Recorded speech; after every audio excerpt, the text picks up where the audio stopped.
ជំរាបសួរអ្នកទាំងអស់គ្នាថ្ងៃនេះផេកចំណេះដឹងកសិកម្មសូមណែនាំនិងបង្ហាញអ្នកទាំងអស់គ្នាមកយល់ដឹងពីការដាំបន្លែនៅលើទឹក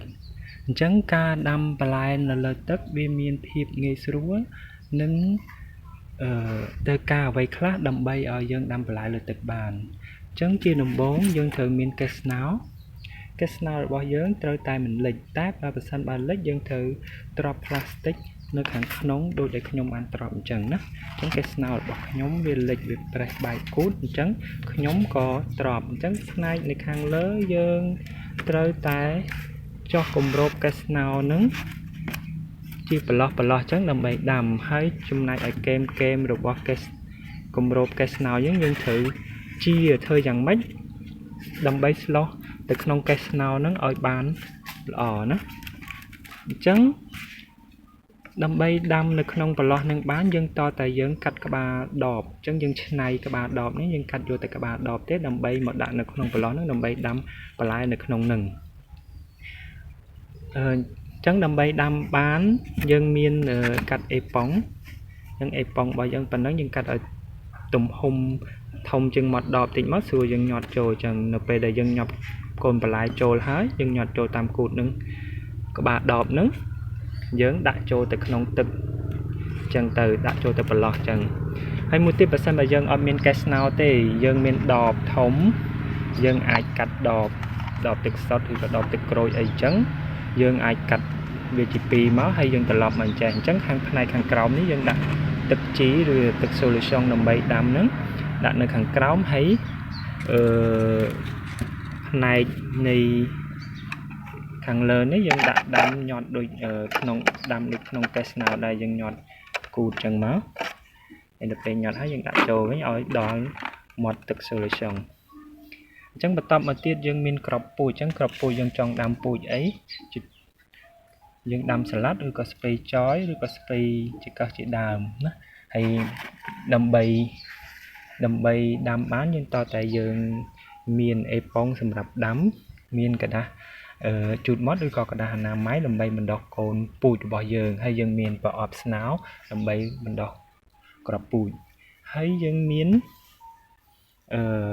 ស្ប្រាយបាញ់ទឹកសម្រាប់បណ្ដុះពូជណាបន្តមកទៀតចំណុចសំខាន់នោះគឺយើងប្រើជីពីរដបនេះគឺគេហៅថា GAB ដែលយើងទិញមកពីលើទីផ្សារអញ្ចឹងទីផ្សារគេមានលក់ GAB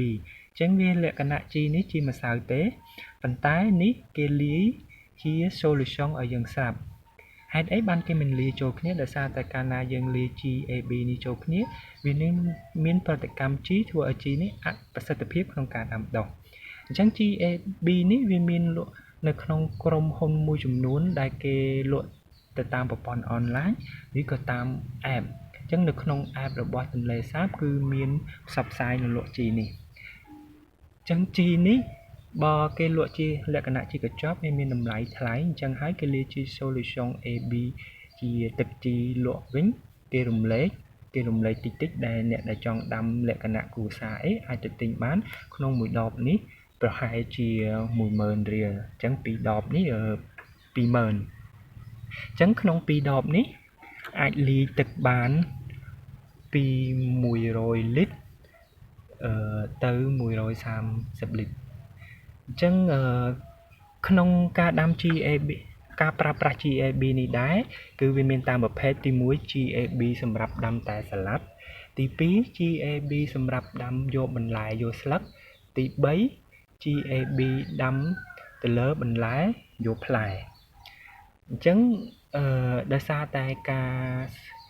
ដាំដុះបន្លែហ្នឹងវាមានលក្ខណៈខុសៗគ្នាការទៅស្រូបយកសារធាតុចិញ្ចឹមរបស់បន្លែហ្នឹងក៏ខុសគ្នាដែរអញ្ចឹងការលាយជីទៅត្រូវទៅតាមប្រភេទនៃបន្លែអញ្ចឹងលក្ខណៈប៉ុណ្ណឹងយើងអាចដាំបានប៉ុន្តែបើសិនជាយើងអត់ចង់ប្រើ GAB នេះទេខ្ញុំមានរូបមន្តមួយដែលខ្ញុំបានធ្វើខ្លួនឯងជារូបមន្តលាយជីខ្លួនឯងរូបមន្តជីនេះគឺអាស្រ័យទៅលើជីដែលមានលក់នៅលើទីផ្សារអញ្ចឹងបើសិនជាជីដែលមានលក់នៅលើទីផ្សារ ជាប្រភេទមីក្រូធាតុនិងម៉ាក្រូធាតុខ្ញុំយកមកគណនាតាមរូបមន្តដែលខ្ញុំដឹងខ្ញុំអាចយកមកដាំបានដូចជាអញ្ចឹងគណនារូបមន្តហ្នឹងវាអាស្រ័យទៅលើតម្រូវការរបស់ដំណាំនីមួយៗឧទាហរណ៍ថាសាឡាត់វាត្រូវការអាសូតប្រមាណយើងត្រូវគណនាដាក់ទៅ P NPK កាល់ស្យូមម៉ាញ៉េស្យូមស្ប៉ុនថូឬក៏ធាតុផ្សេងទៀតវាត្រូវការប្រមាណយើងគណនាតាមតម្រូវការរបស់វានឹងហើយបើសិនបើជាតម្រូវការរបស់ពេញប៉ោះឬក៏តម្រូវការរបស់ខាត់ណាគឺវាផ្សេងពីគ្នាទៅទៀតអញ្ចឹងបើយើងចេះគណនារូបមន្ត G យើងអាចយក G ប្រភេទដែលមានមីក្រូធាតុនិងម៉ាក្រូធាតុប្រភេទ G នៃក្រុមហ៊ុនណាក៏បានឲ្យតែមានគ្រប់ចំនួននៃធាតុទាំង16ហ្នឹងយើងអាចធ្វើគណនាបានអញ្ចឹងសម្ភារៈនិងវត្ថុធាតុដើមដែលយើងអាចយកមកដាំបន្លែលើទឹកបានគឺមានប៉ុណ្ណឹងយើងបើរាល់คลิปវីដេអូខ្ញុំមិនបានធ្វើរហូតពីដើមរហូតដល់ចប់នៃការដាំទេអញ្ចឹងខ្ញុំធ្វើមួយដងមួយ step ដើម្បីឲ្យបងប្អូនតាមមើលដើម្បីឲ្យ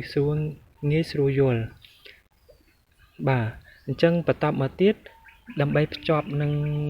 វីដេអូនេះខ្ញុំសូមបង្ហាញបងប្អូនអំពីការបណ្ដុះនៃគ្រាប់ពូជអញ្ចឹងការបណ្ដុះគ្រាប់ពូជសម្រាប់ដាំបន្លែនៅលើទឹកយើងមានប្រអប់ស្នោអញ្ចឹងប្រអប់ស្នោខ្ញុំបានក្រាលនេះក្រាលกระดาษជូតម៉ត់ពីលើអញ្ចឹងមករួចហើយខ្ញុំបាញ់ទឹកលើกระดาษជូតម៉ត់ហ្នឹងណាខ្ញុំបាញ់ទឹកលើกระดาษជូតម៉ត់ហ្នឹងផ្សើមអញ្ចឹងទៅបន្ទាប់ពីกระดาษជូតម៉ត់ហ្នឹងផ្សើមហើយខ្ញុំយកក្របនេះមករយអញ្ចឹងខាងនេះខ្ញុំរយក្របស្ពៃតឿណាក្របស្ពៃតឿអញ្ចឹងការរយនេះកុំឲ្យក្រាស់ពេកគឺកុំឲ្យញឹកពេកណាកាលណាក្រាស់ពេកញឹកពេកដើមវារាងទូចហើយពិបាកដកមកអាចវាដាច់ឫសចេញពីគ្នាអញ្ចឹងបន្ទាប់ពីយើងរយហើយយើងទៅបាញ់ទឹកផ្សើមពីលើតិចការបាញ់ទឹកផ្សើមនេះយើងមិនអាចបាញ់ឲ្យច្រើនពេកឬជោគចំពេកទេកាលណាដែលទឹកជោគចំពេកធ្វើឲ្យគ្រាប់ពូជយើងអត់ដុះអញ្ចឹងបន្ទាប់ពីបាញ់ហើយយើងទៅគ្របក្របនឹងចិត្តឲ្យចិត្តអញ្ចឹងហើយយើងយកវាទៅរក្សានៅកន្លែងម្លប់អញ្ចឹងក្នុងមួយថ្ងៃយើងអាចបើកបាញ់ទឹកលើគ្រាប់ពូជនឹងមួយដងឬពីរដងអាស្រ័យទៅលើសំណើមរបស់វាតែកុំបាញ់ជោគពេកបាញ់ផ្សើមបន្តិចអញ្ចឹងរយៈពេលប្រហែលជា4ថ្ងៃគ្រាប់ពូជនឹងដុះដែលយើងអាចយកមកដាំនៅក្នុងអេប៉ុងនេះណាអេប៉ុងនេះដែលយើងកាត់អញ្ចឹងរាងជាអញ្ចឹងជា4ជ្រុងអញ្ចឹងដែលតម្រូវទៅនឹងមាត់គម្រប10ឬក៏មាត់បើសិនជាយើងមានគេហៅថាកូនកន្ត្រកសម្រាប់ដាំហ្នឹងបើសិនយើងកាត់តម្រូវតាមទំហំនៃមាត់កូនកន្ត្រកហ្នឹងប៉ុន្តែអានេះខ្ញុំតម្រូវទៅតាមទំហំនៃក្បាលដបដែលយើងច្នៃយកមកដាំនៅក្នុងនេះណានេះប៉ុនគ្នាធំជាងបន្តិចមកព្រោះយើងញាត់ពីក្រោមអញ្ចឹងនៅពេលយើងដាក់កូនហើយយើងញាត់ចូលអញ្ចឹងណាអញ្ចឹងក្នុងវីដេអូនេះខ្ញុំសូមបង្ហាញតែប៉ុណ្ណេះសិននឹងវីដេអូក្រោយខ្ញុំនឹងបង្ហាញអំពីការដាំ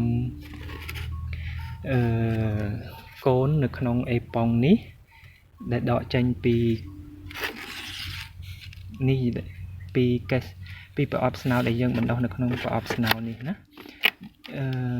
អញ្ចឹងជួបគ្នានៅក្នុងវីដេអូក្រោយទៀតសូមជួយ like និង share ហើយ subscribe ម្នាក់មួយមកដើម្បីទទួលបានវីដេអូថ្មីបាទសូមអរគុណសូមជម្រាបលា